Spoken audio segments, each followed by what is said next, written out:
Welcome to the Terrible Podcast with your hosts from SteelersDepot.com, where you can find all your latest and greatest Steelers news.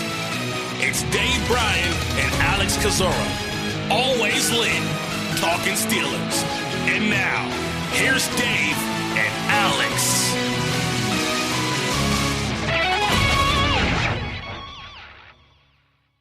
Welcome to the Terrible Podcast, Season 11, Episode 15. He's Dave Bryan. I'm Alex Kozora, SteelersDepot.com. Thanks for being with us this Monday, Steelers Nation, and it is a great Monday as the Steelers will begin their 2020 regular season tonight against the New York Giants. Dave, how you doing? I'm doing good. Still on a high, I think, from yesterday and being able to watch all those games and all like that. And it was so good to have the NFL, back in action on the old TV set there. Quite a few interesting games yesterday. A few, I guess, we'll talk about it up front and all. But I guess first and foremost, I got a question: is how much did you notice there not being fans at really nearly all of these stadiums? Basically, not at all, to be honest. I think, I'm just happy that sports are back, that football's back, so that's a perfectly fine trade-off for me is to not have any fans, but with the crowd noise and stuff and the camera's not really focusing, obviously, on empty stadiums, then really didn't think about it too much, to be honest with you.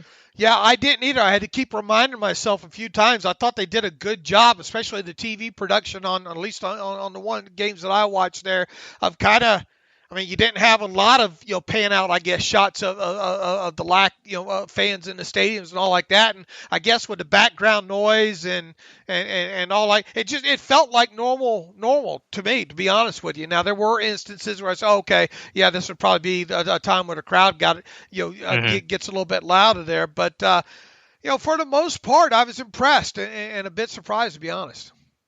Yeah, but I think everyone did a good job. I'm sure it's weirder for the players. I'm sure being there is a lot stranger feeling an atmosphere than us watching it on television. But either way, football's back and everything seemed to go off without a hitch, which is the most important news of yesterday. A little bit later in the show, just as a heads up, we'll have John Schmelk, who covers the Giants for Giants.com. You can find him on Twitter at Schmelk. That's SCHMEELK. We'll talk to him in a bit about the Giants and what to expect from tonight's game. You can follow him on the Giants Podcast Network and Giants.com/podcast. All right, Dave, we are getting ready for a kickoff tonight against the Giants. As again, the Steelers will take on New York in the Week 1 opener. So let's begin with the final injury report that came out over the weekend. And for the Steelers, just one player ruled out that will miss tonight's game. That is David DeCastro with a knee injury. Deontay Johnson, after missing, I think, Thursday's practice, came back from that foot injury and practiced in full, and he'll be good to go. So for Pittsburgh, DeCastro, not having him is obviously a big loss, but no other injuries to report. Yeah, obviously, other than one starter there, and not a bad Week 1 injury report at all. Especially you look around the league and see what all transpired during training camp and the normal amount of injuries that seem to happen. A lot of them kind of season enders or multi-week kind of things. So I think the Steelers are blessed going into this thing. And yeah, you would love to have David DeCastro for this opener, but you did go out and in free agency and you address the depth of the offensive line with Stefan Wisniewski, a guy that can play all three interior spots for you, a guy that obviously a veteran and all like that, a guy that's supposedly a good communicator, which will hopefully make Zach Banner's first really career start as a tackle go off a little better, having somebody next to him to communicate there. So, other than obviously wanting to have an all-pro type guy in there, good that Deontay Johnson was able to overcome whatever was bothering his foot there earlier in the week there. So, yeah, I think they're blessed going into this thing from a health standpoint.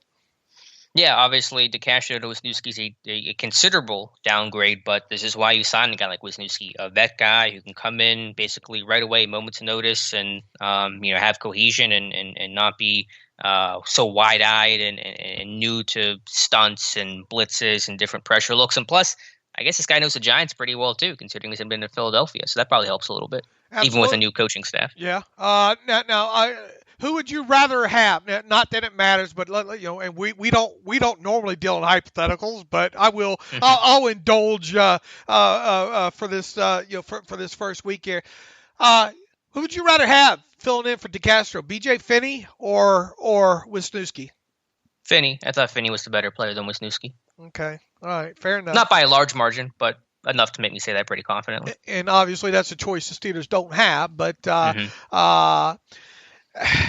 Finney was so good as a guard, not so much as a center, but obviously his starts most of his starts that he did make were at guard, most notably 2 against the Chiefs, and most notably at left guard and all. But yeah, I think I would give the edge to Finney just barely as well too. But this is one of the key points I think in this game is obviously the right side of the Steelers offensive line in this game. You got Wisniewski obviously starting in place of DeCastro, and then you have, as we mentioned, Zach Banner.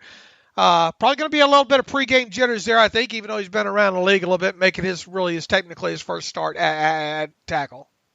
Yeah, it's not the best situation to be in with your quarterback coming off serious elbow surgery, but it is the hand the Steelers have been dealt. And, Wisniewski's a vet guy. Banner, while new to starting at right tackle in the NFL, is not obviously new to playing football and being with Pittsburgh, so there was some continuity there. For the Giants, their injury report, linebacker Tate Crowder, receiver Golden Tate, and tight end Levine Toilolo are all questionable. Tate seems to be maybe the most questionable right now. Think he's going to play.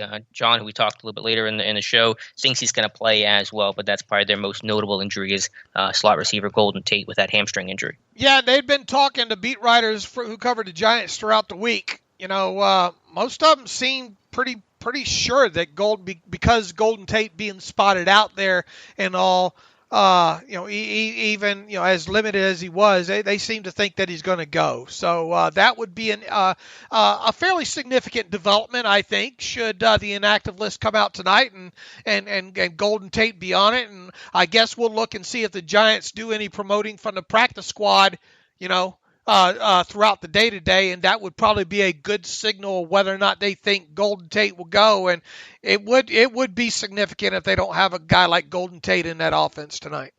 Absolutely, and that's a good segue into our next topic with the Steelers inactives. And I know you're always one that likes to predict the inactives, and you're pretty good at it. It's a little harder this year, though, given the potential practice squad promotions, and you could have 5 inactives, you could have 7 inactives. I think you got the list of teams and their inactives, and they range from 5, 6, 7. So it's a little harder to.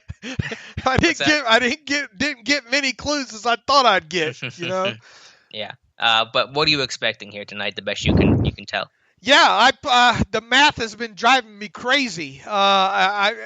Thinking about, obviously this kind of being new to us, or is new to us, the way they're handling it this year, and not having the benefit of there being a deadline, the previous day, and having to wait throughout the day to see if the word surfaces on any kind of activations.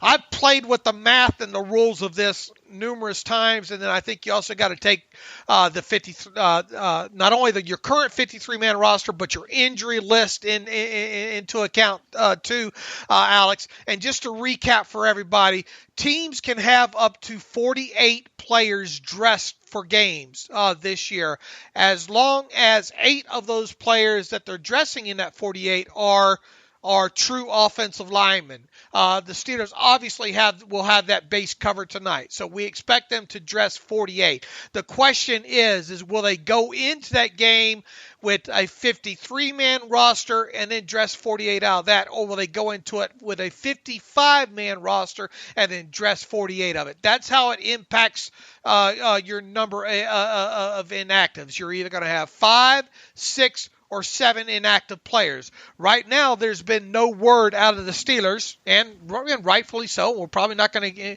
to know until probably several hours after we talk about this whether or not they're going to promote any guys up. I think the best way to reverse engineer this, Alex, is I think you look at this first is who are 5 slam dunk inactives anyway. Or at least projected, and then you look at the rest of your guys that you would dress, and then you look at your practice squad and say, are there 1 or 2 guys on the practice squad that you can't live without not dressing, and if so, who would they dress for on those remaining 48 there? That's the best way I think that you can kind of reverse engineer this.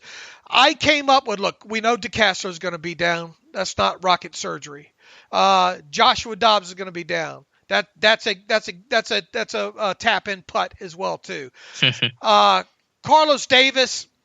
I mean, this is when you get into kind of the questions here. I would think that Carlos Davis would be a prime candidate to be inactive. I would think James Pierre would be a prime candidate to be inactive. And the only way Pierre I think dresses is if he's jumped Justin Lane on like special teams or the cornerback depth chart. That's the only way I could see that. So there I have 4: DeCastro, Dobbs, Carlos Davis, James Pierre. I'm kind of conflicted on this last one here. Would Mike Tomlin be willing to let a rookie return kickoffs for this team? And by that rookie, I mean Anthony McFarland Jr. We think that the rest of the running backs on this roster are going to dress, that obviously being James Conner, Benny Snell Jr., Jalen Samuels, and then obviously the fullback Derek Watt. Is dressing Anthony McFarland overkill? When it comes to that. And if they did dress Anthony McFarland Jr., one would think that it would be in lieu of Ray McCloud. I chose to think that Tomlin would not take the chance on the rookie returner in this opener, so I chose Anthony McFarland Jr. to be down, Ray McCloud to be up and dressed as the 5th wide receiver as your return guy.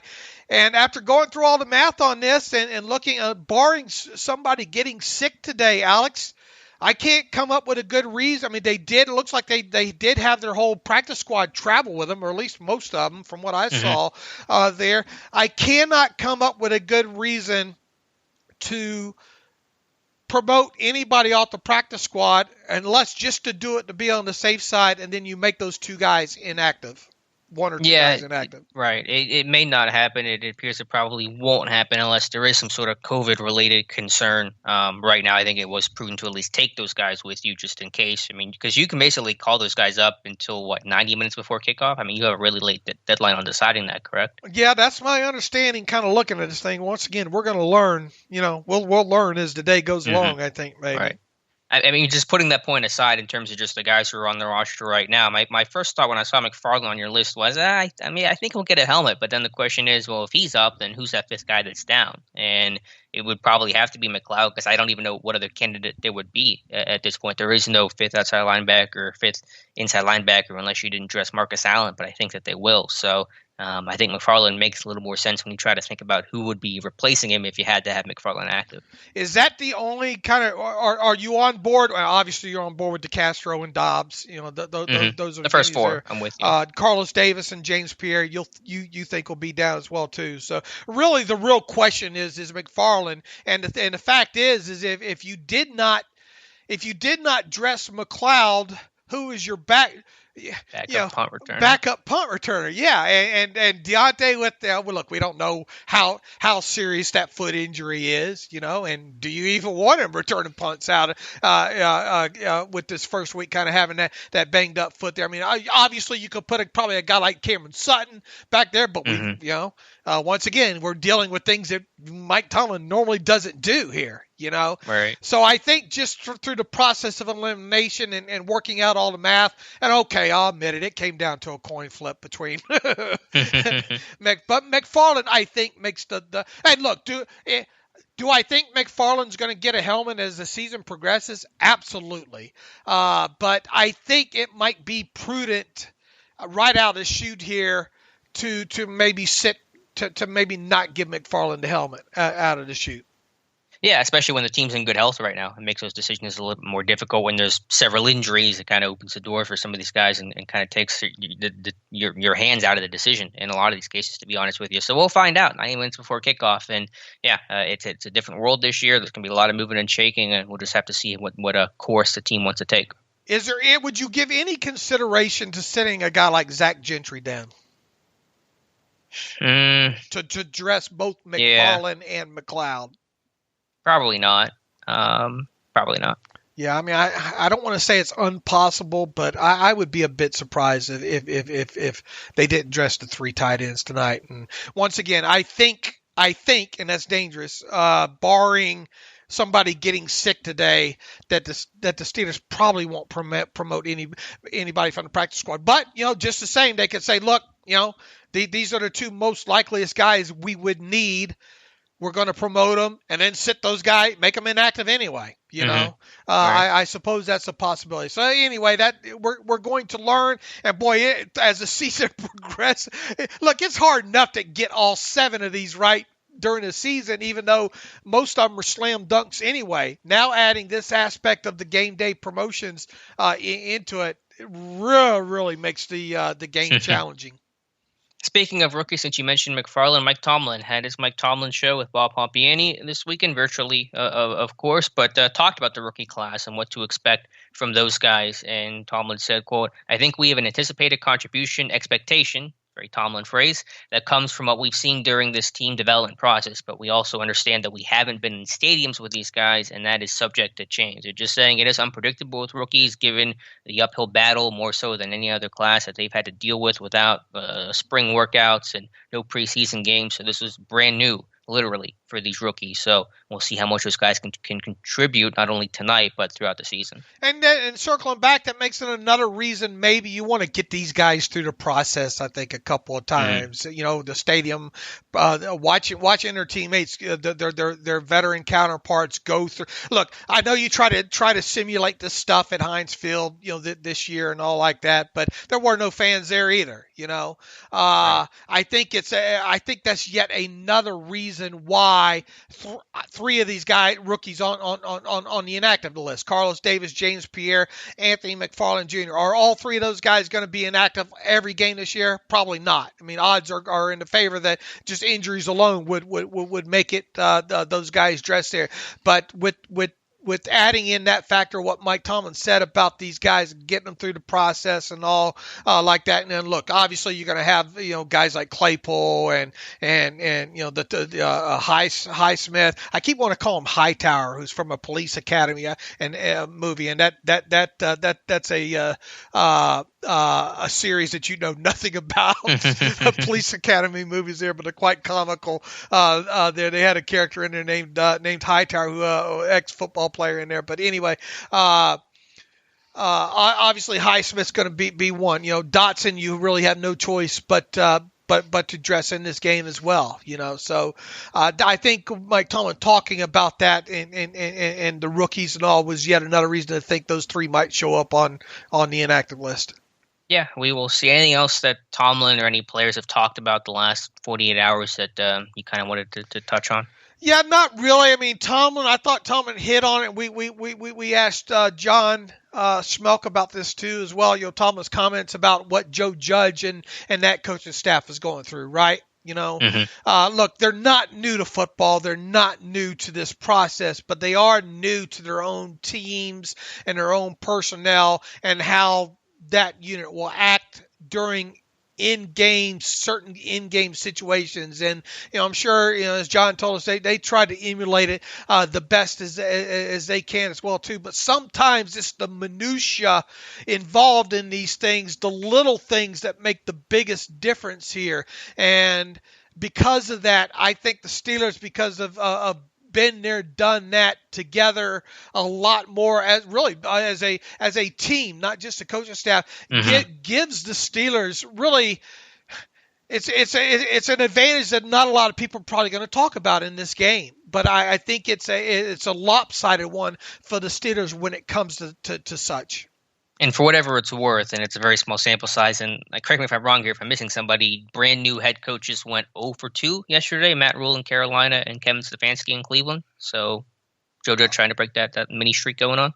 You mean first time, right? Yeah, for brand new. So not counting Rivera or McCarthy, who are new to their teams, but not new to being a head coach. Right. And now, look, yeah, I mean, but yeah, plain and simple. But and it's going to be, we want to see sort of the other things like in-game substitution kind of things, Mm-hmm. Will they have to burn a timeout or two? Will the Steelers have to, I mean, you want to talk about being aggravated? We'll be aggravated tonight if we see the Steelers have to take a substitution timeout because of the experience that we just talked about there.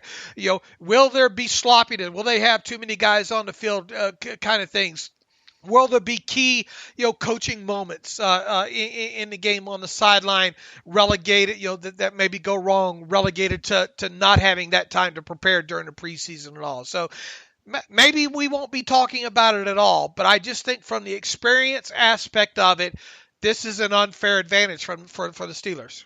Yeah, no, I agree. We've talked about that all offseason, not only for this game, but just throughout the early stages of the season, as everyone's adjusting to starting the season cold, so to speak. So I think that does give the Steelers a clear advantage. And again, even if you want to expand it out to just new head coaches, I think they're 1-3 because McCarthy and the Cowboys lost, and Rivera and Washington football team won to beat Philadelphia. So still 1-3, and I'm sure part of that is just because these new coaches adjusting to new coaching staffs and communication, all the little details, things that come up that you just kind of have to work through in these early parts of the season. Fair enough. All right.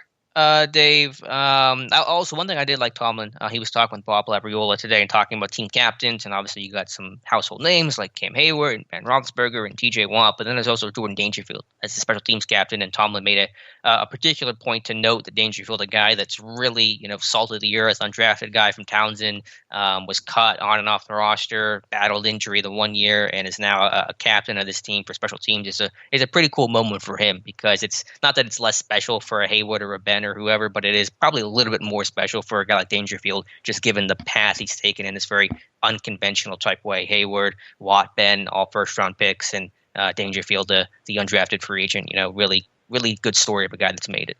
Yeah, and really, this is, and we talked about this, I think, in a previous show or two about, was there ever a moment during the offseason where we kind of questioned whether or not Dangerfield would be on his 53-man roster as opposed to every other year he's been, and me getting those nasty tweets from his agent and those kind of things. I mean, it was kind of, to me, kind of unquestioned, really, I guess, kind of from the start about Dangerfield, and it is a testament for, that guy.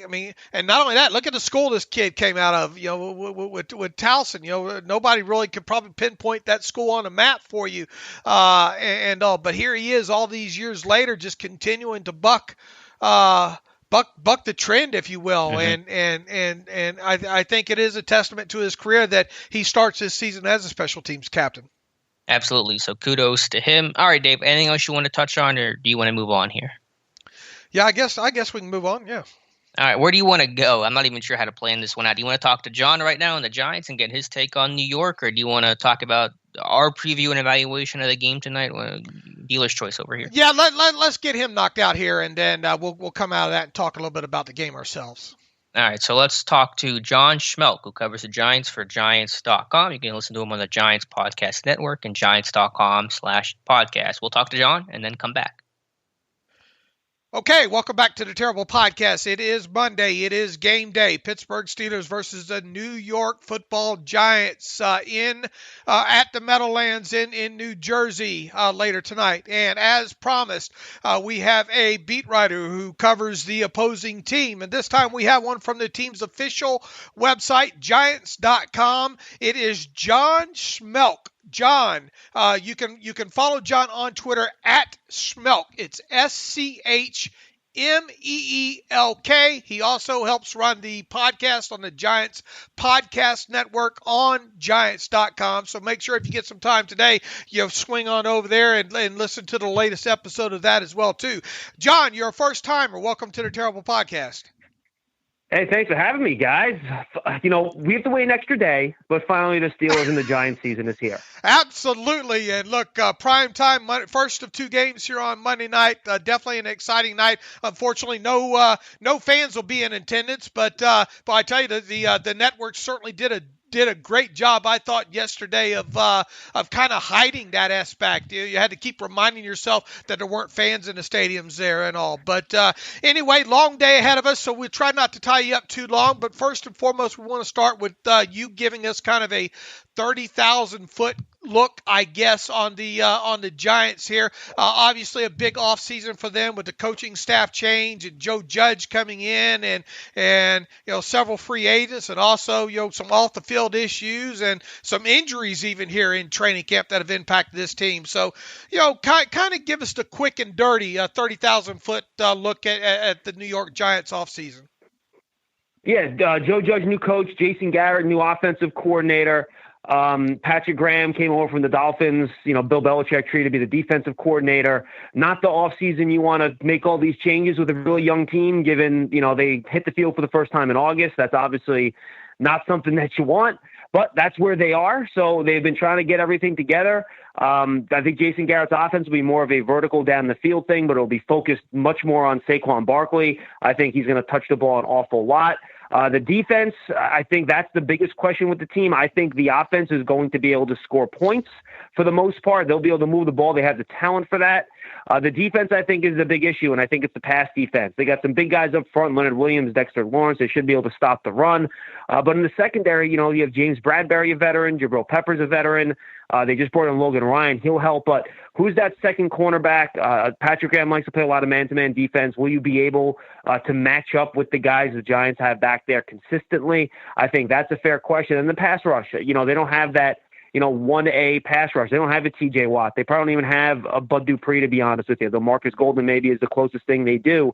So can they consistently get pressure on the quarterback to slow down opposing passing games? And then really the biggest thing, and I'll end with this, guys, this year's all about Daniel Jones. When you're trying to develop a young quarterback, even more so than the record for me, the most important thing this year to see Daniel Jones take that next step. His first year, I thought, had a lot of positive signs. He was productive. He had some really big individual games. He showed his arm was good enough. He could make all the throws. He's willing to take risks, willing to throw the ball down the field. But there are too many turnovers, too many mistakes, poor decision-making. He's got to get rid of the ball quicker, which is the case for a lot of rookie quarterbacks. You expect that. But you want to see a jump here.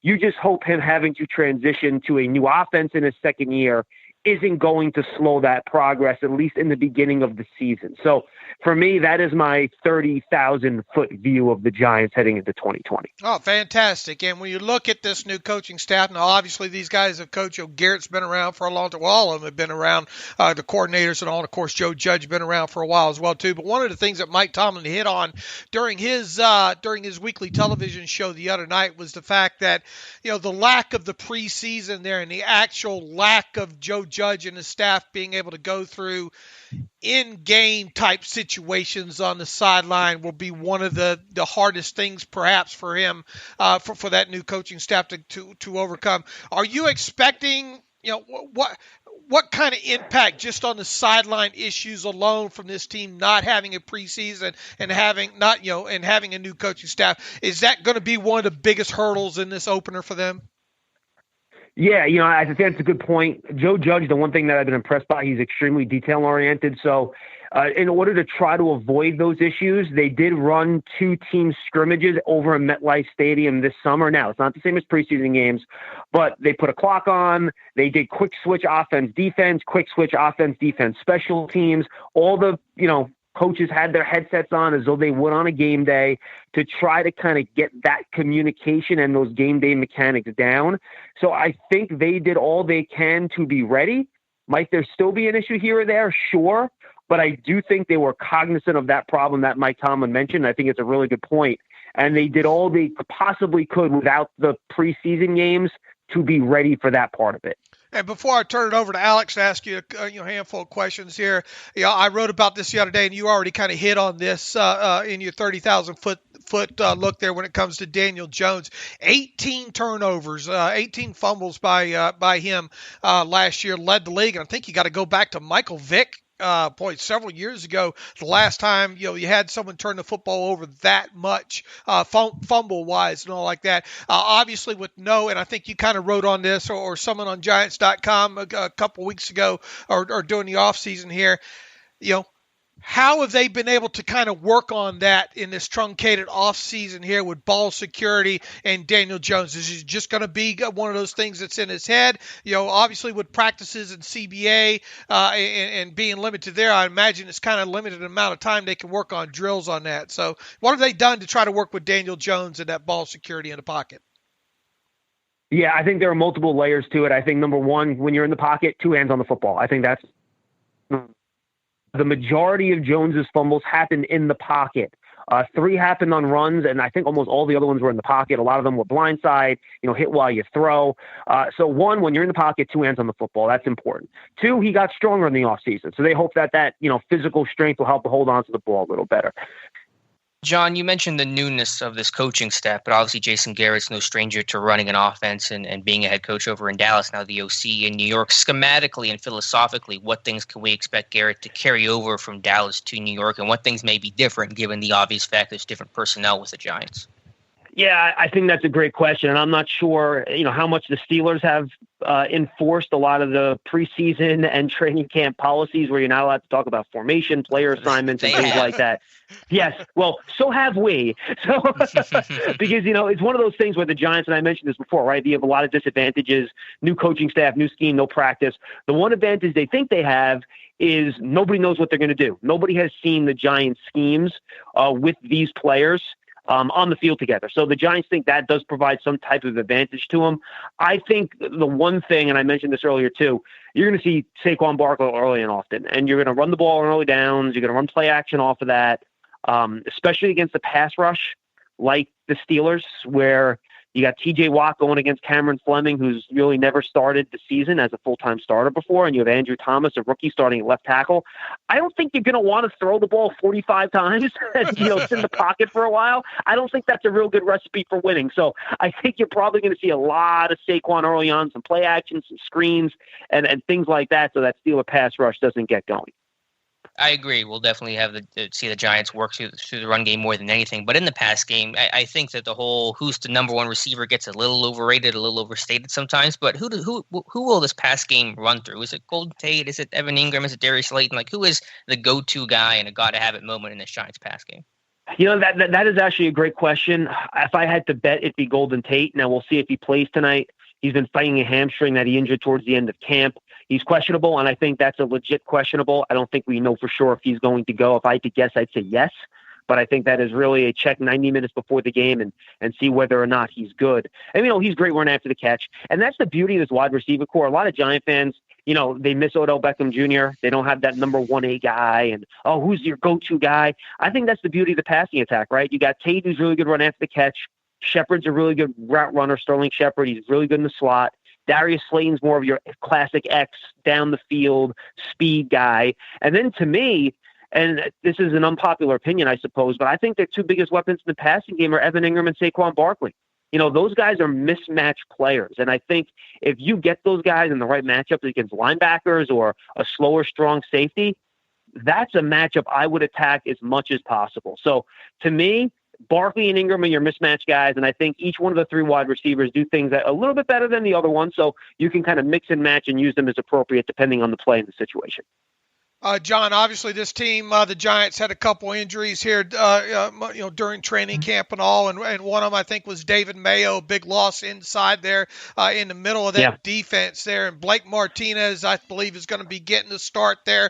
And I think a fairly accomplished guy in Blake Martinez, but certainly isn't David Mayo. Is Martinez going to wear the green dot, and how much of a drop off is there between Mayo and Martinez? Yeah, look, Martinez, I think, was always going to be a 3-down backer for this team.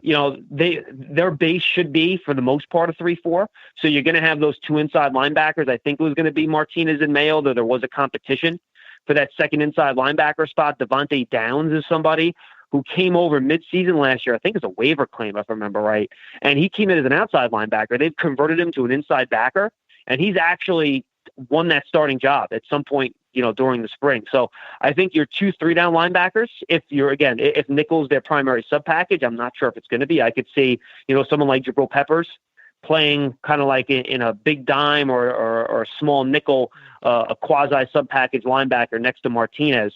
But yeah, Martinez wore the green dot. He was voted a captain on defense. He's your traditional Mike linebacker. He's going to be your guy inside. When you look in the secondary, they have had some changes. Obviously, in comes experienced Logan Ryan, who was on the street just a couple of weeks ago. There, good to have a guy like him to come off the street and do that. But even so, the time factor here, and then obviously not having training camp or most of training camp and all like that. And then you look at I believe they lost the kid out of Georgia to off the field issues and all like that. I guess James Bradbury is going to be starting on the other side. Jabril Peppers is a guy we know pretty well, and really Julian Love, I think, a Notre Dame product. I think the Steelers had maybe a little bit of interest in there in pre-draft situations there, and obviously Corey Ballantyne. And look, I know they're kind of a 3-4 defense at base, but in today's NFL, it doesn't really matter because teams play so much sub-package stuff. Do you expect them to be in a lot of sub-package stuff, this Monday night against the Steelers? And where is that weakest link in the Giants secondary? Well, look, I mean, I think that'll be dictated by how much the Steelers run 11 personnel. And I think probably fairly often, you guys could probably answer that question better than me, but I got to imagine we're going to see a lot of Juju Smith-Schuster plus Deontay Johnson plus either James Washington or Chase Claypool, in which case we're going to see the Giants in sub-package a lot. So, yeah, I mean, I think Darnay Holmes, their fourth-round pick out of UCLA, I think he's going to be their starting slot. I think Logan Ryan will be that first, that next guy in as like a quasi. I think he's going to try to replace Xavier McKinney in like a quasi slot corner, third safety hybrid role. I think he's going to play an awful lot. He's familiar with the system that Patrick Graham uses, given his experience in New England, so I don't think that's going to be a huge issue. Darnay Holmes looked really good in summer, by the way, covering slot guys. He was tremendous. But the weakest link is that second outside corner, and I think that is a real question. I could see James Bradbury traveling with Juju Smith-Schuster. That's something he did a lot when he was in Carolina. He traveled with Mike Evans. He traveled with Michael Thomas. He traveled with Julio Jones. So it would not surprise me if he traveled with Smith-Schuster, unless Juju went inside, in which case I'm not sure he's going to travel into the slot with him. But who's that second outside cornerback? Corey Ballantyne, I guess, is going to be the starter, I think. But I think if he gets a couple of plays, I think you could see Isaac Yiadom, someone they just traded for, slide in there. Maybe a Brandon Williams could slide in there. That is a work in progress. So if the Steelers want to go into this game and say, all right, well, where do we want to go with the ball here in the passing game? Try to find that second outside corner and see if that guy's ready to go. John, I know you're new here, but I'm a big special teams guy. I love getting to talk about that aspect of the game because it is so often overlooked. And I know that for most of these players, for all these players, they haven't played football in a long time, but especially Graham Gano. He hasn't kicked in the game since December 2nd, 2018, after missing last year with a knee injury. I'm sure it's very tough to try to gauge, just given the lack of preseason, the lack of information you guys were given in camp. But how has he looked, and what did he do to earn the confidence of the coaching staff? Yeah, look, he showed up about 2 weeks into training camp. And he's someone that, showed up 2 weeks into training camp and he kicked well. He was with Thomas McGahee, the Giants special teams coordinator, in Carolina. So that's how he kind of hooked up with the team. They had Chandler Catanzaro here first. He did not kick the ball all that well. But Gano came in, looked great. His leg strength was fantastic. He was consistent. He made, I think, all but one of his field goals in practice over the 2.5 weeks that we watched. He has the leg strength, and I probably at this point have as much confidence in Gano as I've had in most Giants kickers since they've been here. Gotcha. And then Joe Judge, obviously a special teams background as the head coach. Do you think he would have an ace up his sleeve, a fake punt, some sort of surprise onside kick or something unexpected to, I saw the Browns do that, and although it didn't work yesterday, what do you think Judge has in store for Pittsburgh? Yeah, that wouldn't surprise me. I think if you go back to, to his time in New England, he likes to pinpoint a weakness on the opponent's special team and try to exploit it. He's had an entire offseason to look at the Steelers special team. So if there's something there, he's going to try to take advantage of it. That wouldn't surprise me. But the one thing that does stick out to me with Joe Judge is that he is not going to be afraid, guys, to use full-time starters in return roles. He's not one of these guys, I don't want to get my receiver hurt. So I think you're going to see Jabril Peppers return punts, maybe Golden Tate if he's healthy, but I think Peppers is more likely. And then on kickoff returns, you're going to see Darnay Holmes, who I mentioned is a virtual starter as their third cornerback because they're going to be in sub so much. So I think, and both those guys are very dynamic with the ball. So that's something to watch on special teams. The Giants will put their best playmakers out there. Everything else be damned. hearing about defensive backs returning kicks and punts is very foreign to us in Pittsburgh land. Mike Tomlin does not share that philosophy. Just last question on Judge. Overall, how have players responded? Judge obviously has this very old school, no-nonsense attitude. Guys, coaches even were running laps after making mistakes. Have they embraced that? Because I feel like that mentality works one of two ways. Either it works really well like Bill Belichick or it works really poorly like everyone else that's been hired from the Belichick tree. It's funny. I think a lot of the criticism off of that, it really hasn't come from the beat reporters that have been at practice. It's come from the people that have read a couple of tweets and then, I can't believe he's doing this. I think it's been very overblown. And when you say he makes and again, this hasn't been reported, so it's obviously not your guy's fault because it just doesn't get put out there. But when they say these guys run laps after a mistake, first, it's only if it's like a mental mistake, like an offsides or a false start, something like that, right? So it's not maybe one or two guys run a lap in each practice, maybe. So it's not like he's got guys running all over the place. Number two, these are not strenuous physical laps. Imagine going on the treadmill and setting it at like 3.0. Like it is barely above like a fast walk that these guys are like slowly meandering around the field. And it's more like take a couple snaps off, think about what you did wrong, understand there's consequences for your actions. In a game, you're going to get a 5-yard penalty. Here, you're going to have to take a leisurely trot around the field. And I think the other part of it too is a coach can be a little bit more of a disciplinarian and do things of that nature and be demanding if he's also willing to connect with the players on a personal level. And I have seen Joe Judge go out of his way to do that. He tries to have a personality. I'm not sure you guys saw the video of him, diving in the mud in a fumble drill after practice. And he does try to get to know these guys on a personal basis. So the one thing Joe Judge has talked about, and I think it's an important differentiation. Look, he coached under Belichick. He coached under Nick Saban when he was in Alabama. And he'd be foolish not to take things that those guys have done in practice and how you get a football team ready. They're great coaches. You'd be dumb not to copy some of their stuff. But he actually said this in his opening press conference. He goes, I'd also be really foolish to try to copy their personalities because I'm a different guy. And the first thing the players can pick up on if a head coach is going to be phony is that he's not being himself. And then they're going to tune out. They're not going to buy it. And that's going to be the end of it. And I think he has done a really good job of being himself.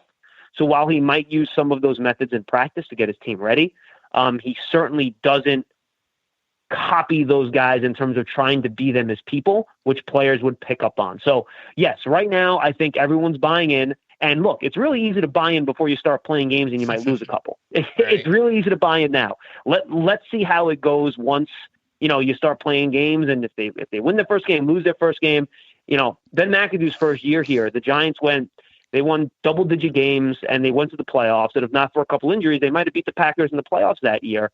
And then everything looked great. Like, wow, the Giants made a great hire. Ben McAdoo's great. The team's rolling. And then the next year, things went bad, and all of a sudden, they weren't able to bounce back from that. So, it's the old expression, the fight doesn't really start till you get hit in the face. And I think that kind of applies to head coaches, right? Until things start going wrong, you don't really know, how a coach is going to be able to handle that because adversity is really the thing that head coaches have to handle the most. I'm still stuck on the beginning of that where you said people overreact on Twitter and stuff. No, I've been on there long enough. I know that. Look, we'll start winding you down here.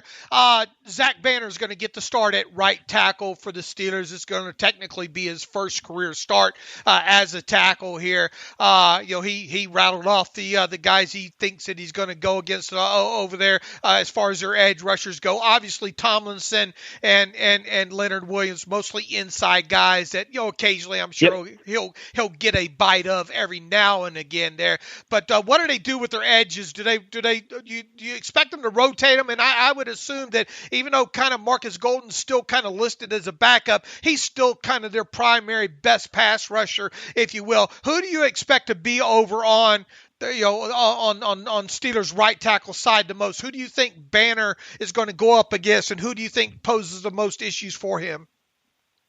I think the Giants will rotate the guys a lot, to your point. I think you're going to see Lorenzo Carter over there. You're going to see Marcus Golden over there. And you're going to see their second-year, third-round pick from 2019, O'Shane Ximines.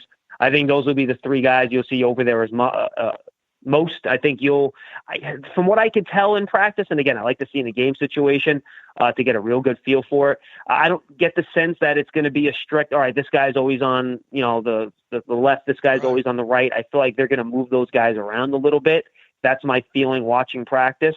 But I think you'll probably see a lot of O'Shane Zimenez over there, but you also see some Lorenzo Carter and, of course, some Marcus Golden. I think those are the three guys to keep an eye on. All right, when you look at one final scheme question here, obviously Cameron Fleming's going to get the start at right tackle, and you got the rookie, the Georgia kid, Andrew Thomas, going to start at left tackle. Which one is it? Just because Watt, would you say that Fleming's up for the biggest test in this game, even though Thomas is a rookie there? Look, Fleming really has, and you hit on this, really hasn't had a lot of experience there overall, especially as a starter there. What is the biggest concern between those two? And a bonus question in that, how surprised are you that Nick Gates is going to be the starting center for the Giants? I'm not surprised. I think they really like Nick Gates. He came out of school as a tackle out of Nebraska, undrafted free agent. And I like when you can kind of convert those guys inside, and he's strong enough to handle some of the challenges at center.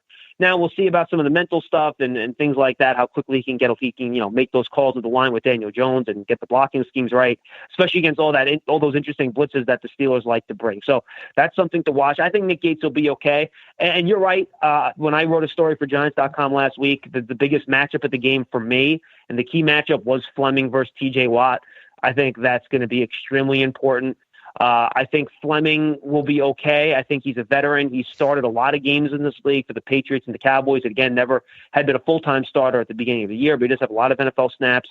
But, I could see a tight end over there a little bit to chip, things of that nature, to try to give him a little bit of help. To me, I see Dupree as, I'm not going to call him a one-trick pony. I see him more of kind of a speed edge guy. But TJ Watt has a variety of moves. He's violent hands. He does a million different things that are really, really tough. They move him around. They run twists and stunts with him. That's the type of stuff that, you look at that right side. My eyes will be on that Watt-Fleming matchup all night. Yeah, I agree there. John, we could keep you on another 30 minutes if you'd let us, but unfortunately we know time is short here. So as we usually do with our opposing people covering the team there, we try to get them, put them on the spot, give us a quick outlook for the game ahead and even a score prediction if they dare. All right. To me, if the Giants want to win this game, they're going to have to keep it a low-scoring affair. I think the Steelers' defense is excellent. We didn't even mention Cameron Hayward, who, in the NFC, besides when they're on national TV at night, I'm traveling with the team and everything, I don't get to see a ton of Steelers. Right. When I watched Cameron Hayward on tape last week, holy cow, is that guy a good football player? They have a really good defense. I mean, really, really good defense. So unless the Giants can, get some turnovers and some short fields, a special teams or a defensive score, I think they're going to be hard pressed to score into the mid and high 20s. So I think if they want to win this game, I think they have to keep it a lower scoring affair. Keep the Steelers, under 21 if they can, under 24 maybe. Maybe Ben is in a sharp coming back from the injury. Put all the, maybe David DeCastro, the offensive line shifted around a little bit. Maybe you could take advantage of that with some blitz packages. So I think that the key for me, if the Giants going to want to win this game, they're going to have to slow down the Steelers offense and figure out a way to eke out a close game. Do you have a score for us or no? I'm going to go 24-13 Steelers. Okay, fair enough. John, excellent. And it's too bad these two teams don't play more often so we could have you on the show and all. But make sure you put us in the Rolodex and all for down the line.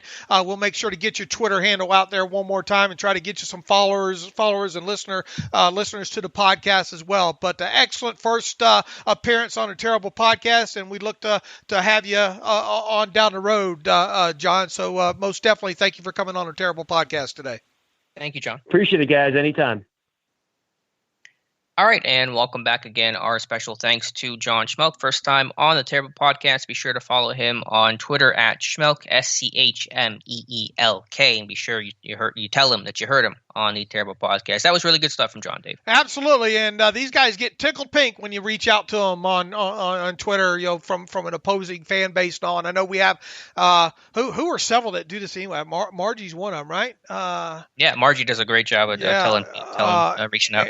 And I see several other, and forgive me for not having it off the top of my head, but I see several of listeners that do that, and that little aspect of our listenership is so great, and we do notice it. We might not, I might forget to retweet it or whatnot, but the beat writers certainly notice that, and if they know they're being heard on the opponent's coverage, it makes them more likely to be back on, come time that we ask them to be back on there. So we certainly appreciate that aspect. We hope you'll do that with John Schmelk as well too. Absolutely great. I mean, he was raring to go right from the 30,000 foot looking on. Enjoyed talking to him. Absolutely. And yeah, very, very big shout out and thank you to our podcast community and listener community for letting those guys know we hear you. So be sure to give John a warm welcome for coming on the Terrible Podcast. All right, Dave, let's give our own preview of tonight's game against the New York Giants. You want to start with evaluating the Giants offense or their defense? Where do you want to go? Yes. All right, let's go with the Giants offense. And obviously it's led by Daniel Jones at quarterback, but we know this offense runs through literally Saquon Barkley. I mean, and it's obvious to say, but that is the number one focal point for the Steelers defense is, I wouldn't say stopping Saquon Barkley, but containing and slowing him down is the goal. Absolutely. The last thing and John, I think, hit on this a little bit. The last thing I want to do if I'm the Giants is to get in a situation where Daniel Jones is having to drop back and hold that ball in the pocket long. I mean, it's been obvious for several weeks now. Cameron Fleming getting the start at right tackle, and obviously a rookie in Andrew Thomas making his first career start at left tackle. Nobody's going to envy that duo going into this game against the likes of Bud Dupree and really that whole Steelers front. And look, you got a guy in Nick Gates, tiny bit of a surprise, I think, going to get the call at center here. Will Hernandez, who's a little bit undersized, the only biggest, the most comfortable guy, I think. And people are saying that this Giants line is underrated. All right. Mostly on the Giants side of things. I don't know if I see that just yet. I think I need them to give me a reason to think that they're underrated there. And look, Thomas was a prime guy, but it usually takes these guys a couple of games to settle in. Once again, look, Bud Dupree's no world beater, but Bud Dupree got a whole hell of a lot better last season. So, he's kind of licking his chops to go up against his kid. Watt against Cameron Fleming, that's a mismatch no matter how much help you probably give over on that side. And they probably will get that help, but you're not going to be able to get that help snap in, snap out. Kevin Zeitler was what I was getting to. Kevin Zeitler is the guy that you probably have the most comfort in overall at right guard there. Will Hernandez, man, I like the kid. I like the kid coming out of college a few years ago, but to have the onus to go up against a guy like Cameron Hayward, that's not an enviable position on his part either there. So it all goes back to kind of what you said there. I don't think, and another thing I wrote about this week too, Daniel Jones turning that football loose 18 times last year. That just doesn't happen by accident. It's not bad luck. There are ball security issues there. He did not. I don't see how you could spend a lot of time on that. You don't want him dropping back. You want the ball out of his hands quickly a bunch in this game. They better come out and try to establish that running game with Saquon Barkley. They better try to come out and do things like we saw around the league, some of these angle routes with the running backs. You've got a dynamic, and I like to carry that fungible tag with these running backs. Saquon Barkley is not fungible. He has several skill sets. He's kind of, the difference of the opposite of being fungible there. And there's not that many kind of guys around the league like him, and obviously the kid in Carolina either there. So if I'm the Giants, I'm devising all these different ways, the wheels, every way to try to get the ball in Saquon Barkley's hands and not in the hands of Daniel Jones as much as I can help doing it. Just looking at them schematically, at least trying to predict what they'll do with Jason Garrett, the offensive coordinator, and Mark Colombo, the O-line coach, both coming over from Dallas. I think you'll see two primary concepts: an inside zone concept and a gap scheme, a power scheme. And I think they can be effective at both. That line, this Giants line, isn't as good as what Dallas had, but it's got good size and it does have power. And I think if you get that inside zone, you get this line on a track, if they can create some movement, and then just kind of let Barkley do his thing and pick his hole and fit the ball wherever the bubble's at. So I think there's a chance that they could get the run game going because they can run block. I think Gates is a big dude at 6'5". Hernandez was his calling card coming out of Fresno State was as a run blocker. So if they can create movement with their inside zone scheme, kind of wash some of these Steelers defensive linemen down and kind of create just a lot of chaos and a lot of trash for the linebackers to pick to, I think Barkley's got a shot. So I think Pittsburgh being able to rally and gang tackle and finish and secure their run fits will be it's important every game, but doubly so against Barkley and the Giants. I love guards at pull, brother. You know that, right? I know. I love the power, and both these guards I think can do that. So if they can start, and I'm also a fan that the old Vince Lombardi, if it ain't, run it. A couple years ago when the Steelers were running that power downhill against the Giants and DeCastro, I'd be like Herb Brooks, the USA hockey coach, again. I would wear it out until somebody proved that they can stop it, and that's. I would expect the Giants to come out and, as you said, run that inside zone, try to get those guys, try to get their linebackers out to that second level, and maybe on a guy like Devin Bush there. On the flip side, I don't know how with Vince Williams being such a good run, do they kind of play into the Steelers' hands a little bit if they come out and try to go heavy and run? A little bit, but would you rather throw on the secondary either? I think you play into their hands if you're throwing on this group too. I think you give the ball to your best player in Barkley, and if you get Zeitler or Hernandez on one of these linebackers, cover him up. I mean, that's still an advantage for the Giants to some degree, be a lesser degree than other teams, but still that's got to be the Giants' MO here. Every 4-yard gain for the Giants in tonight's game on the ground is a huge victory. Yeah, they got to stay on schedule. They have to stay on schedule. Right, because if you and obviously the key, one of the keys to them on their side is keeping the game close and into the fourth quarter. If they can do that, then they're good. Their odds obviously increase significantly in winning this game. On the flip side, if they get behind in this game, something that would be something that we just don't, get to see a lot as Steeler fans. I guess you'd have to harken back to what was it, the Week 10 game a couple years ago against Carolina, right? Where you come out and you just pounce on them, and if you get up on. Remember, Carolina scored the first touchdown in that game. Right, but it didn't take too long before that game, got out of hand. Right. I mean, I think really it was by the end of the first quarter, wasn't it?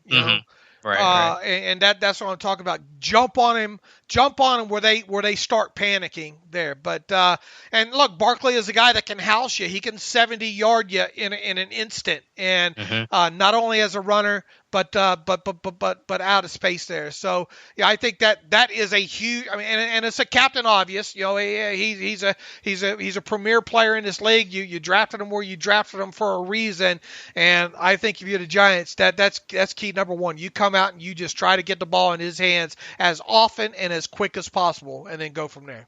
And again, just trying to predict what Jason Garrett may do, I think you'll see some of that RPO game. And they do a really good job of pairing those gap runs with slants on the RPO. So if the linebacker follows the puller, which they're naturally inclined to do, it's going to create that window behind to open up the slant. So I think you have that run game paired with the RPO game, just some quick, efficient reads.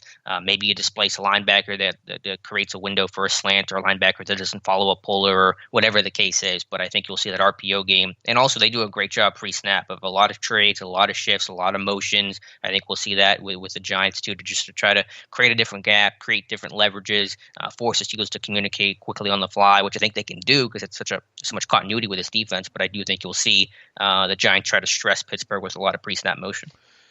Boy, that's the buzzword, right? That's the buzz right now, right? Very in vogue in football. Right. Very, very in vogue. I mean, that's obviously one thing we're going to be on the lookout a lot for the Steelers offense tonight as well, too. Golden Tate kind of being banged up. Once again, it's going to be interesting to see that aspect of it. But they got a guy, over there in Evan Ingram, kind of a Eric Ebron-ish, kind of player there. They can do so many things with him. Not so much as an inline guy, obviously, when it comes to the blocking aspect. But I mean, he's a better blocker than Ebron, on the end of the line there. But I think he is a guy that you try to move around too, and maybe try to get, mismatch maybe on an Edmonds, maybe, or just try to move him around and get him out in space with some quick hitters as well. Yeah, no, that is one of the biggest threats. Like Ingram was having a terrific season last season before going down with a foot injury that caused him to only play, I think, in 8 or 12 games. I think if you extrapolate his numbers over a full 16-game season, it was something close to like a 90 catch, almost 1,000-yard, 8 touchdown type season. So he's a dynamic tight end. He's a weapon. He'll be a problem for guys like Devin Bush and Edmonds, and I'm sure they're going to have schematic concepts to try to get him the ball, whether that's a pick play or a hank route, or maybe in the screen game potentially. So and then watch Barkley in the screen game too, because he'll do some motion to try to create some window dressing away from the screen and throw it into the boundary to Barkley and get him in space with some of this big linemen in front. They can get some chunk plays off of that. So I think it'll be a lot about the short game, the quick game, RPO game. When they do go deep, it'll be to Darius Slayton, their rookie receiver last year, who was fantastic. But they're going to try to, I think, throw short and run long is kind of the MO for this team. Yeah, I think you'll see a lot of Daniel Jones with trying to take advantage of maybe some of those outs. Those 7 to 12 yard variety kind of things there. I don't think they want to get now. Obviously, the game situations can't predict it, but and they will take their shots. But I just don't envision Daniel Jones taking 12 shots deep down the field in this game there. Right. I really think they want kind of a controlled kind of, as I mentioned, get the ball out of his hand. Now, look, the game situations may wind up dictating it, but I think you can do a lot of quick slants here. I wouldn't be surprised too if they get certain looks that they like, that they try to run some of these wide receiver quick screens as well too, and then try to build off of stuff like that there too. If Barkley's running good early on, even though run success, I don't think personally makes a big deal in play action. I think they would be wise to mix in 6, 7, 8, 9 play action instances in this game, just in the sheer possibility that they can cause somebody a false step or two in that secondary or second level. Watch out for play action on the first snap of the game. Going through Dallas tape last year, it was very common for them to run play action, and it wouldn't always be a deep shot. It may just be a boot or a sight adjustment, where they're going to run a curl against soft zone coverage, cover 3. But my guess is that they'll run play action on the first snap of the game tonight for the Giants offense. All right, that's something to look out for as well. Do you think they're going to go compressed a lot? Do with their packages bigger? With the Giants personnel? Yeah. Somewhat. I mean, they got Toilolo, who's a great blocker, was with Atlanta, I think the 49ers briefly last year, and is good there. But it does feel like, well, I think it depends partially on Tate's health. If he's available, they want to use him a decent amount of the time. But I think they'll still basically be a base 11 personnel team. They'll obviously work some 12 personnel with Toilolo and guys like that. But I don't know if it'll be a Cleveland or a Baltimore where it's going to be super, super heavy. And look, the guy Dion Lewis, dangerous as well too. So when they do get Barkley off the field on occasion, I want, I want to see Barkley have to pass protect. You get him into situations where Barkley has to do more than just carry, have the football in his hands. Mm-hmm. Yeah. The fewer times he's touching the football, the better off the Steelers' defense is going to be. All right. For the Giants defense, and I made a reference to this in my scouting report, and I mean this in a good way. It won't sound like that initially, but the Giants, at least that interior front, reminds me a lot of Cleveland. They don't have that dominant pass rusher that the Browns do with Myles Garrett, but just, I mean, that front of Dexter Lawrence, Dalvin Tomlinson, Leonard Williams is about as good as you're going to get in football, and they are going to make it really tough to run the football. It reminds me a lot of those guys like Sheldon Richardson and Larry Ogunjobi over in Cleveland. Absolutely, and that's where it's going to be interesting to see, Filer at left guard. What does Pouncey look like in the middle to start this season off? In interior there. Look, these are talented guys. They're high pedigree guys at that too, and. Obviously, I think the Steelers, look, we've heard two tight ends. We've heard James Conner, bell cow, feature runner. I think in Ben's first game back, I don't think you want him coming out and throwing 48 passes. Am I right? I don't think you want that in any game this year. Usually means you're behind, but point taken. I think you want, and people get mad when I use this old dink and dunk of a couple years ago, but it is what it is. Look at the time to release on Roethlisberger a couple years ago. Look at the average yards, the average yards per depth and all like that of the passes there. Look at how many catches James Conner had. I'm interested to see if look, we haven't seen Ben under center a lot, and obviously I don't think we're going to see him under center a lot tonight, but I would like to see him under center some. That's one thing I'm kind of looking for with this. But I think, despite that good front of theirs, I want to see those edge guys contain. Those are the guys I want to see work. I want to try to run the power against these guys, even with guys like Wisniewski and Filer in there. I want to watch their edge guys have to contain the run.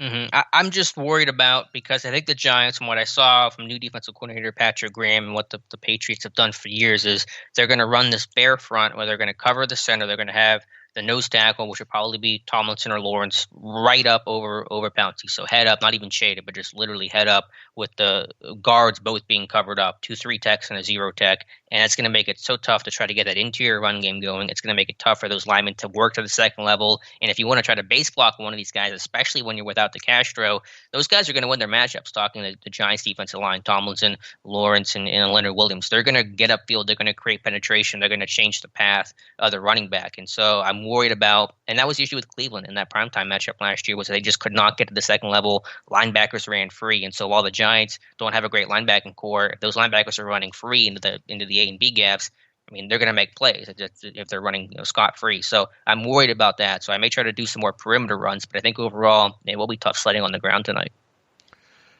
This team, as we talked about, this offense, obviously teams were able to, opposing defenses were able to pay more attention because of the quarterback situation to the Steelers' run. But this is a team in the Steelers, this offense this year, that has to come out this year and run effectively. I don't like to put numbers on this team needs to run more, pass rush balance, but running effectively will really, really open up things. And look, I think too, with what's going on with Martinez at linebacker there, that's another guy that I want to watch work, and I want to watch him work against some of these big ugly interior guys for the Steelers. Mm-hmm. Where I think the Steelers have the advantage just in terms of everything else, linebackers and secondary, because while there is talent in the Giants secondary with guys like Bradbury, they signed Logan Ryan, there's so much newness, there's so many moving pieces. They got a rookie corner in Darnay Holmes, who John said is going to play in the slot. That's a big potential matchup win for the Pittsburgh Steelers, and Juju Smith-Schuster. So I think if you're going to win this game, it's going to be mostly through the air, and it doesn't have to be throwing deep, but I think you take advantage of this Giants secondary that's seen a lot of moving and shaking. Yeah, I want to see those safeties. I want to see those linebackers for them work in space. Mm-hmm. Look, you got Eric Ebron. You can do a lot of things with him. With some short stuff there. You can look. This team has used RPO stuff in the past. I think you can get some a few instances there with some possible quick hitters there. Some other things you'll see if they try to come down and try to stack, you're obviously going to see a quick hitter or two out, wide receiver screen out to the edge. Probably early too. I would think that tends to happen. It seems to happen a lot with this offense this time too. But north south, obviously with the running game, you don't want those running backs back there dancing. That's not what they do. That's not James Conner's game. Hit the hole, get upfield, and get going with this thing. And something too. Look, all eyes are going to be, as we've mentioned for quite a while here, on the pre-snap shifts, motions. Yeah, okay. Let's get some damn play action back in this offense. Mm-hmm. Yeah, it's been among the fewest, if not the fewest, in football for several years, and that's under Haley and Randy Fiedner. What do you think about the wide receivers offensively for the Steelers? Juju going to spend most of the time in the slot in 11 personnel? Yeah, in 11 personnel, he'll be in the slot almost exclusively. He'll be the Z receiver in 12 personnel or two receivers on the field. I think, again, he's got a really good matchup against Darnay Holmes, but I imagine that the Giants are going to play a lot of single high. They're going to play a lot of rubber coverage. They're going to try to bracket the slot receiver, so that's going to be Juju. So they'll have that safety spin down to try to give Holmes help, and someone's going to play inside leverage. Holmes will probably play outside leverage, and that may make it tougher for Juju. But if you can get him singled up in some man coverage, Holmes is a feisty dude. I watched him at the Senior Bowl. He had a good week, but he's not a big dude. Juju's got, 4 inches and probably like 20 pounds on Darnay Holmes. And this, again, Holmes' first career snaps after not having a preseason. So even a bigger advantage for Pittsburgh. So I think Juju could go off today, but I do think the Giants and Patrick Graham will make a clear effort to run some bracket and specialty coverages to try to take him away and double him, especially on third down. Going to be interesting to see where all they have Logan Ryan at defensively. It's hard to get a gauge on that right now. It is. Yeah, John was saying about like a third safety kind of quasi wear a lot of hats type role, but you want to identify where he's at because he's a really talented player, and that's a guy that can make some impact plays in the secondary. I think they can go after a few of these other corners. We're really all on quite specifically if they get and look, Ben will pick his spots, and one of the positive things I think to come out of Deontay Johnson's rookie season was the fact that he showed he could win vertically. Okay. Mm-hmm. And 2-3 of his touchdowns were that way. Obviously this is a guy that, you try to get the ball out quickly to in space because he did such a great job in forcing missed tackle. What do you have, like 18 or something, missed tackles there? That's one aspect of the game of his game that you obviously want to take advantage of. And he should have a lot of sync, he hasn't, if they're going to be busy with Juju, there ought to be a lot of instances for Deontay to win, both short area and deep. And I think because of that, there's going to be an instance or two where you're going to get a shot or two at him down the field out of the X. No, I agree. I think we'll see a lot of man coverage if they're focused on doubling one guy. Let's assume that's Juju. It's going to create one-on-one matchups vertically for James Washington and for Deontay Johnson. And I agree. I think with the tight ends and Eric Ebron, if you get him on a linebacker, that's a big matchup. I think Ebron's going to make a big impact in the red zone this year, and hopefully he can get his first red zone touchdown tonight. And then you look at Washington and Claypool, however much Claypool's used outside the 20s. There's going to be a shot or two, maybe for each in this game, down the field against one of these outside corners in let's say Bradbury or Ballantyne. I think if this offensive line, and look, once again, Ben's first game back, you don't want him back there a lot, having to, you want to kind of ease him into this thing. I think more than anything there, but he's going to take his 5, 6 shots, 7 shots down the field. And probably, like I tend to think, I think he's going to come out first snap, and if he gets the look that he wants, he's going to go up over the top. Just a hey, remember me? Well, it's your 66-yard touchdown to James Washington. There you go. That's what I kind of think. And I think it's important for a guy like James Washington. How many deep throws do you expect of him in this game? 3, maybe? Yeah, that sounds like a good number. I think it's key for him to come out and shoot strong. with a big time catch or gain in this game here for this team there. So yeah, come out, throw deep right out of shoot, then kind of ease into the other aspects of what you do. Hopefully this team be able to have a nice run success rate, but the rest of the time I expect a nice crisp. And look, the whole Hank concept you've talked about quite extensively over the years. Fietner, been favored, if you will. A lot of the other aspects that we've become used to seeing, and really more importantly, and you kind of hit on it there. This team, red zone last year, was just horrible a year after being extremely well. We need to get it back to the other side of that ledger. They get into red zone. They've got the weapon. They've got Connor back, who's proven in the past that he can run in the red zone effectively. They've got obviously the receiving weapons in Ebron. Go back a couple years and the amazing work that he did inside the red zone there. And then you got a guy in Claypool that really is going to give you an unfair. He's going to get one-on-one when they get down there if they put him in the game. So that is a guy that I think I want to find out right out of shoot. All right, here it is, kid. Go get it. Yeah, I think they throw him a jump ball tonight. Yeah, the guy I'm going after is rookie Darnay Holmes. And again, I like him. I think he's got some long-term potential, but just, he's a smaller guy. If you can even get Claypool in the slot, I'm sure he didn't work a lot in the slot, but even just in the, red zone goal line, slot fade type situation, where Juju's going to run a slant and Claypool's going to run to the right corner of the end zone, and just to a jump ball to him, I think you pick on Darnay Holmes tonight. That is, I think, the weak link in that Giants secondary. All right, fair enough. And then you worry about special teams. I worry about Joe Judge. Is he going to throw a fake punt at you or an onside kick or, make some sort of aggressive fourth down call, which I think is possible with him and the mentality of that he's kind of shown so far, which I don't mean as a bad thing. I mean that as a compliment. So got to be prepared for that element as well. Hopefully, I think if you can just make special teams a non-story tonight, then that's a victory for Pittsburgh. And you worry about the kicking game too, because there's a lot of rust for these kickers. I did the math.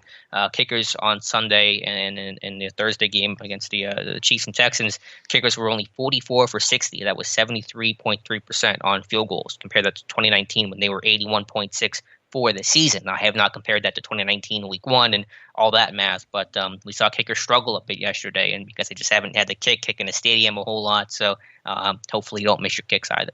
Lot of kicking out of the end zone? Yep, every time. I would not even entertain the thought of a return tonight if I could help it. I'm with you there too when it comes to that, and I think we saw quite a bit. I haven't looked at the numbers yet to see how many, but that might be another aspect of why I don't know. Might not play too much in, or maybe it does play a little into who that extra inactive is between, let's say, a guy like McFarland or McLeod. The best way to prevent a return touchdown is to not let the guy return the football. Exactly. That's the single best way there. But look, just don't give them anything cheap. A turnover by your special teams and to put a team in the short field, you're just asking for trouble to do something like that. Make their opposing offense do the work, and right. Conversely, you go back to a couple of years ago with Ben and him throwing for like 16,000 yards in the season or whatever it was. You can't expect Ben and this offense to go 75 yards. Now, every drive, and hopefully the Giants aren't kicking off much, to cause the Steelers to have long fields there. But man, if your defense plays the way you think this defense can play, then the Steelers should be set up on a few short fields in this game.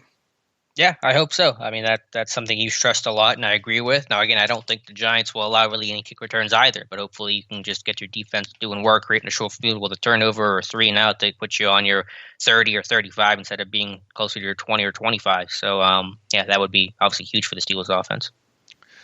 Just don't turn the damn football over, and if you're going to turn it over in their end of the field. Yeah. This is a damn good Steelers defense. Is there much? What do you worry the most about the Steelers defense in this game? Just the ability to stop that run? Yeah, I mean, it's not that even that I'm so concerned about the Steelers' run defense overall, although that is maybe a little bit more of a question than the secondary as we see it here today. But big play. Yeah, I mean the big play, just the newness and some of the different, motions and trades and shifts the Giants are probably going to throw at you, and just how you respond to that and one miscommunication. And again, this defense has basically every guy returning, so I don't have any kind of different expectation they won't be able to communicate, because they should be in a better place than really any other year over the last decade coming into the season, because just literally everyone is the same. But there's always that concern that one guy screws up, doesn't get the assignment right, and that allows a big play. Is which statement is more true? The Steelers defense is overrated, or the Steelers offense is underrated? Well, the Steelers defense is definitely not overrated. I think the offense is underrated just because so many people are overlooking Ben, and I think how good he's going to look tonight. Okay. I mean, would you? I imagine. Yeah. Oh, yeah. Well, yeah. But I mean, I see a lot of people, at least in this last week, some of the major media honks, saying, "Look, this defense is legit." Absolutely. And I think that's the case. Keith Butler talks 16, 17 is the magic number, right? It'll be very I will be very disappointed if this team gives up. Now, obviously, if the offense turns the ball over on some if we get a situation of this Cleveland game, last season, that all bets are off at that point. But in just a very low turnover game, I'll be very disappointed if the Steelers defense allows 17 or more points. Yeah, hopefully keep them under that. If you do, you should win this game. All right, Dave, anything else you want to talk about from that, or where do you want to go from here in terms of a seasonal outlook for this team, or what direction do you want to go? Let's go. Let's talk about our friends at MyBookie, and then let's give a season outlook for the Steelers, your season outlook for the Steelers, and then let's actually pick the game. Okay, sounds good. All right. Winning season returns at MyBookie. Winning season means doubling your first deposit. Winning season means Survivor, Super Contest, and Squares. At MyBookie.ag, winning season means hitting all your parlays and props with your feet up, watching your team trounce their rivals, not necessarily a rival, but we hope the Steelers trounce their opponent Monday night. Rejoice, rejoice. It's time to celebrate the NFL season. Invest in your intuition. Use promo code TERRIBLE. That's terrible. And double your first deposit. New players get up to $1,000 in free play, designed to add more excitement to the sports you love and the games you bet. From live betting to championship futures, every play you want to make is waiting at MyBookie. It's quite simple. Make your picks, win big, collect your cash. Use promo code TERRIBLE and double your first deposit today. Your winning season begins today only at MyBookie. All right, you heard my thoughts. You know my thoughts on the 2020. I'm bullish. I'm buying the Steelers. Buy. You sound cautiously bullish when it comes to the Steelers. So the floor is yours, sir. Well, I'm just bad at these predictions, so I guess that's where my cautiousness comes from. Because I'll put the voodoo on them. I'll put the voodoo on them and say they're going to do well. But no, I'm very excited about this team. I think they have definitely a roster that not only can compete for the AFC North crown with Baltimore, but compete for a Super Bowl. I mean, to find the weaknesses on this defense, this team in general, there are very few. I mean, there are still question marks about. You just want to see Ben in action. I mean, we've heard all the good stuff about his rehab and recovery, and that's excellent news. You'd rather have that than anything else, but you still want to just see it in action and the timing, chemistry with some of these young receivers and things like that. But overall, Dave, it is very hard to find any real distinct, season-long potential issues that this team looks like they're going to have, offense, defense, or special teams. So I'm excited about this unit.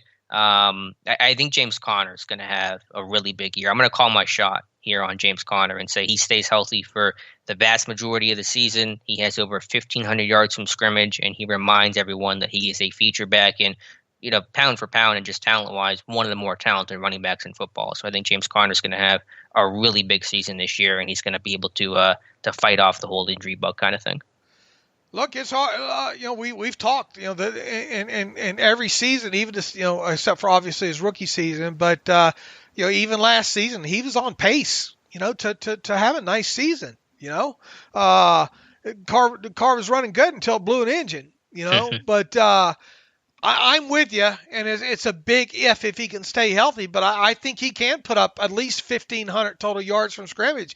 We saw how effective he can be in the passing game. Look, he's not going to break ankles, but he is going to get you some yards after the catch, some hard fought yards after the catch. If you're judicious with him, can get him off the field occasionally, save some of that late game wear and tear on him with a guy like Benny Snell Jr. I think he can kind of extend the mileage on him a little bit as well too.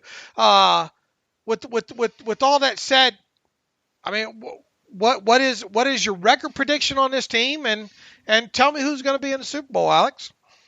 I have the Steelers. I won't do 10-6 because that's so cliche. And I think again, 10-6 is the baseline floor for this team. I'm going to put them at 11-5 because they do just find a way to. I know you went 12-4, but they do find a way to lose that one game. You just kind of sit there and go, "How in the world they lose that game?" And it just seems like it always Monday night, right? Well, we'll get to my prediction in a second. Right. I won't spoil anything right now. Stay tuned.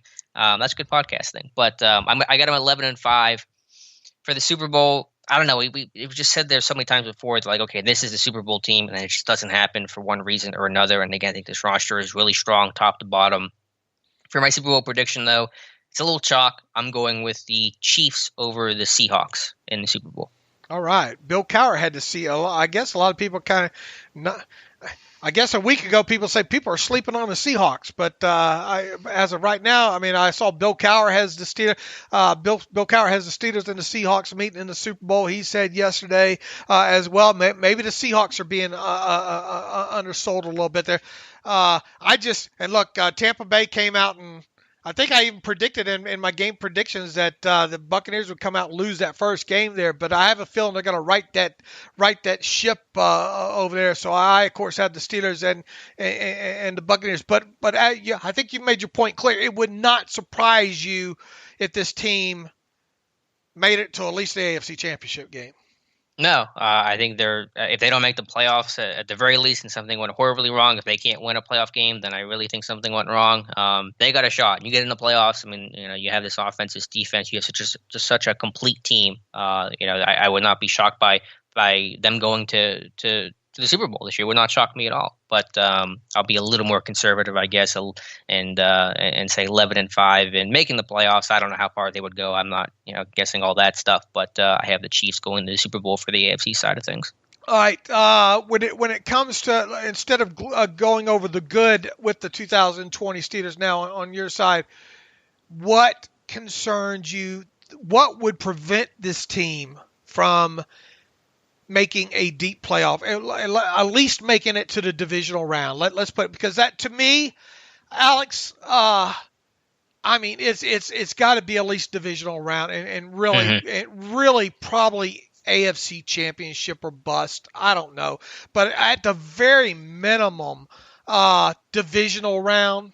I think everybody needs to be upset if they don't at least get that far with this team. And I know that's kind of hedging there, but obviously anything can happen once you get into to the playoffs there. But fans, I mean, there should be a lot of disappointment if this team doesn't at least make it to the divisional round. So with all that said, what would prevent that from happening?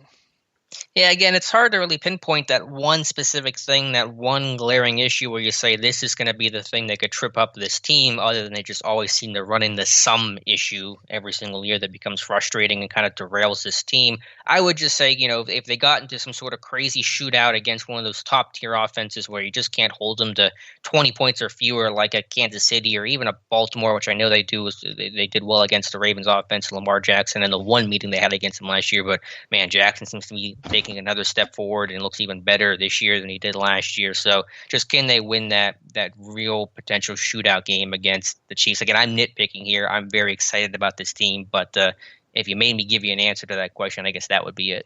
I mean, look, and they played. I mean, they could theoretically and quite honestly and plausibly lose both their games to the Ravens this year. All right. Yeah, they're always close games. They're going to be close games. And they could still end up with a 12-4, 11-5 record, in doing so, and still make the playoffs. in doing so, because there's really top to bottom.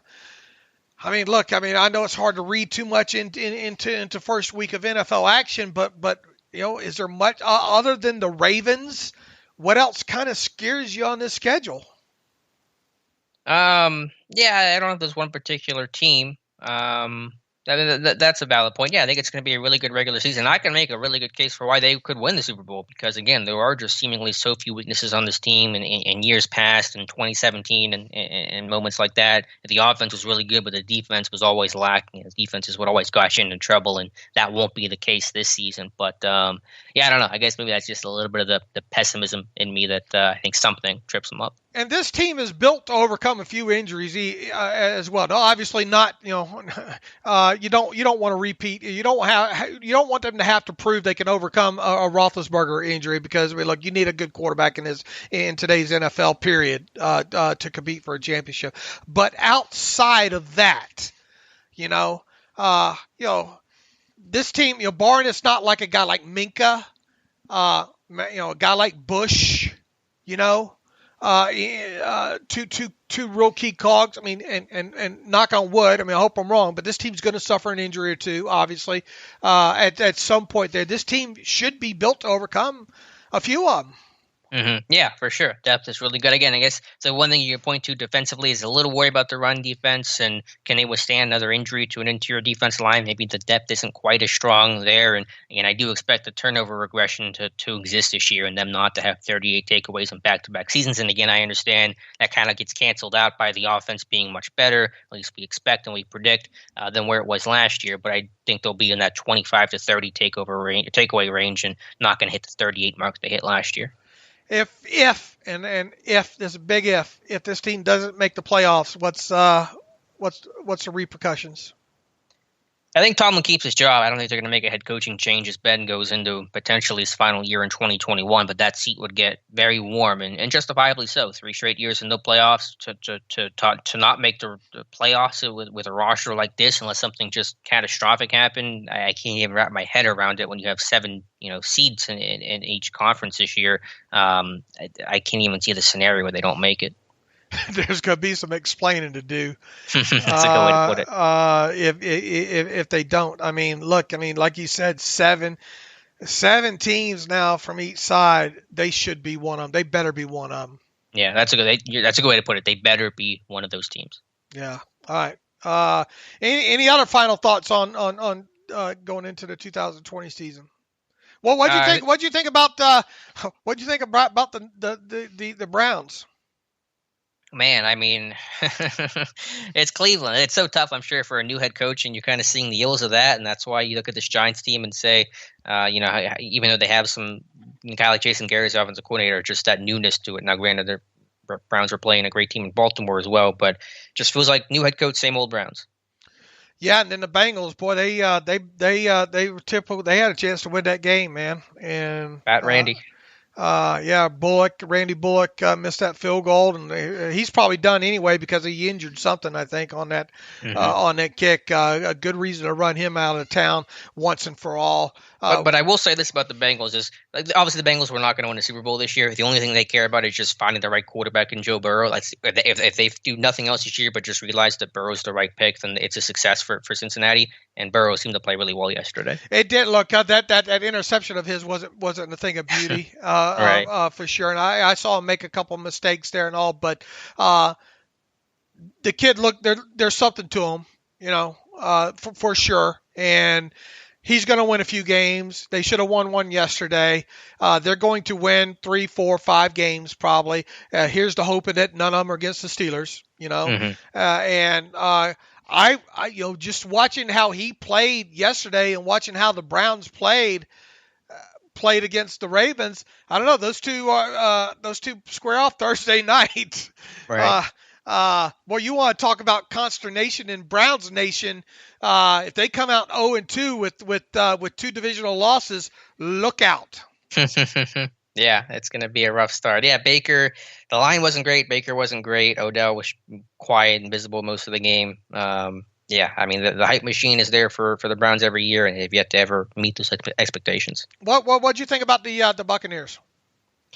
Yeah, I don't know. I mean, part of me is sitting there going, to your point that they're going to figure this out. There's too much talent in this roster. That defense looked good. I was really impressed by the Buccaneers defense, how fast they were, how physical they were. But then it's like, Tom Brady in a Bruce Arians system where Brady's not taking 5-7 step drops and throwing deep. It's, it's just such a difference from the rhythmic short passing game that he thrived in New England. And will that ever really be able to get right, because it's just a schematic and scheme and philosophy difference that just does not mesh with what Brady's skill set is. So I think things will get better, but you do wonder a little bit, because Arians and Brady, those are two very different guys, two very different styles in terms of how they thrive in an offense. You think just the square peg in a round hole is going to be too much to kind of overcome? I mean, they got some talent offensively, right, man. That guy, I love Godwin and Mike Evans, and I don't think we saw as much as probably Gronkowski as maybe we thought possibly, but they seem content on running Rojo quite a bit, Yeah, I don't know if it'll be too much to overcome. I don't know where I come in on that. Those are the devil and the angel on my shoulders, saying there's so much talent. If this defense is even better than what I think it is, like, they'll figure it out. But then it's sitting there also going, well, again, I mean, will it ever really click fully? Because Brady's system and Arians' system just could not be any more different. Anything else stick out to you real quick about the AFC side of things? I mean, we talked about the Chiefs already. They're the real deal. Yeah, I mean, Buffalo, Josh Allen seems to be taking steps. Lamar Jackson, I thought, looked excellent. He threw the ball as well as I've ever seen him throw the football. How about Jacksonville? Get the win over the Colts. Kudos to the Jags, because I did not see that one coming.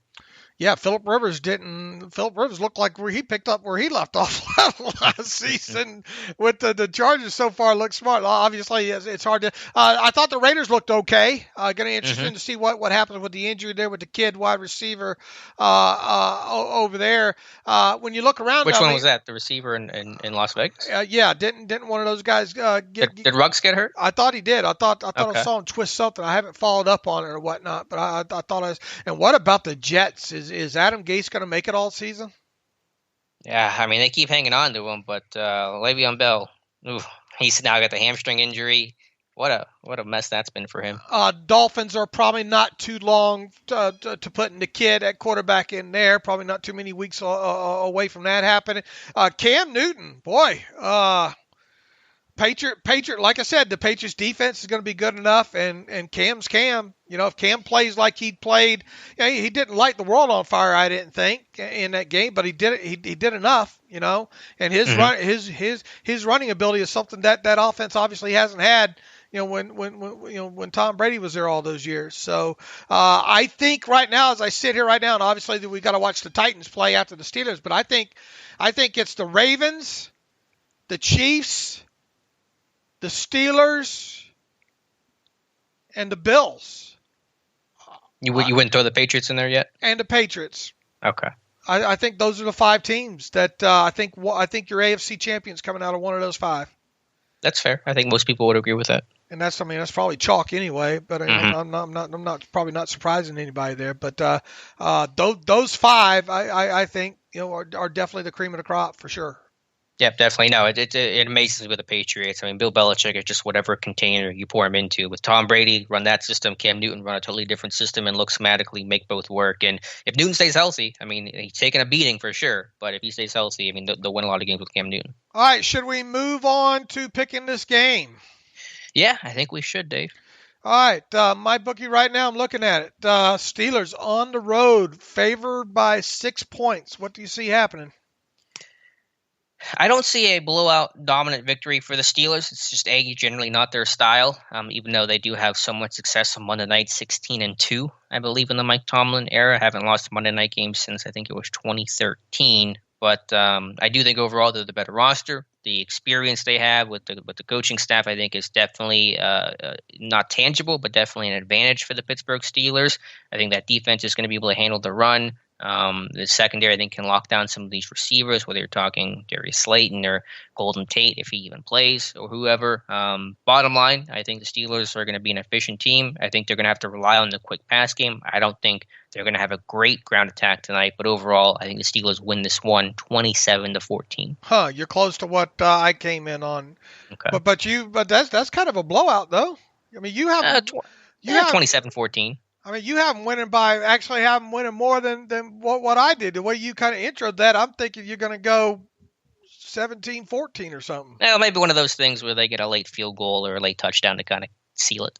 All right, I'm obviously bullish on this Steelers defense. I am slightly concerned, just minuscule, just to watch Ben knock this rust off a little bit. Mm-hmm. You know, 600 and hold on a minute here. Let me get you the exact number.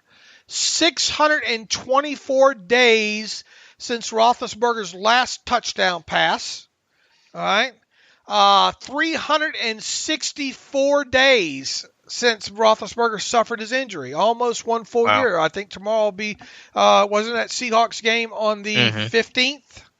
So 364 days since his injury. There's no reason to really have a lot of concern. It's just you want to see him get out there and do it. Sure. Take a hit. And last time hasn't been hit in a year. Yeah, that's the only thing. This team is extremely talented defensively. This team has enough talent on the offensive line and obviously the skill positions there.